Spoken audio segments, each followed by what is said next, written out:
It's fair to say there has been confusion about how ultraviolet light can help in the COVID-19 pandemic.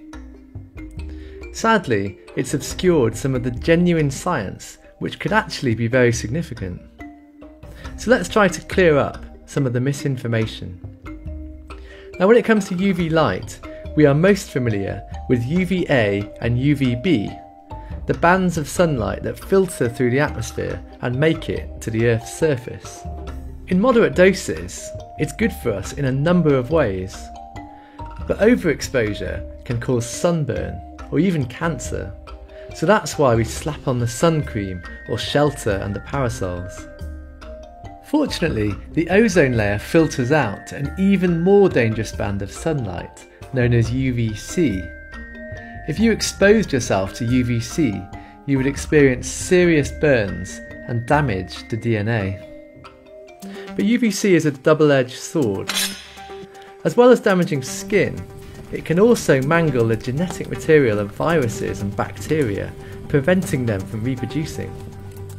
Scientists have known for over a century about UV's ability to disinfect, and for many years UVC lamps have been used for sterilization in medical settings, food production and a number of other places.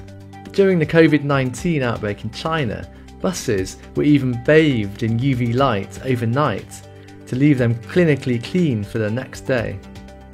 For these applications, UVC lamps are great, but they're often big and unwieldy, and because of the high risk to humans, operators need to wear really hardcore safety equipment and go through specialised training. But now, emerging research could prove to be a game changer for UVC sterilisation, making it much more accessible.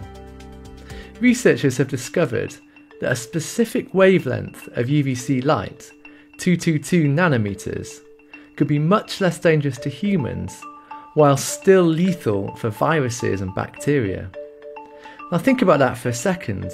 The implication is huge. In theory, we could deploy 222 nanometer lights across the world to shield ourselves from coronaviruses and a bunch of other invisible enemies.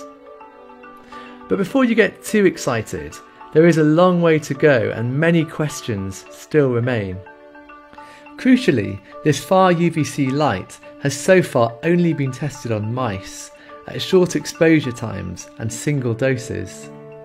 So clearly much more research is needed to check its safety for humans and its ability to damage SARS-CoV-2, the virus behind COVID-19 disease.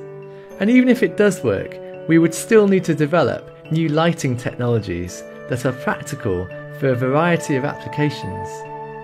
The most promising approach seems to be light-emitting diodes, LEDs, and several groups of physicists are already experimenting with different materials to develop far UVC LEDs.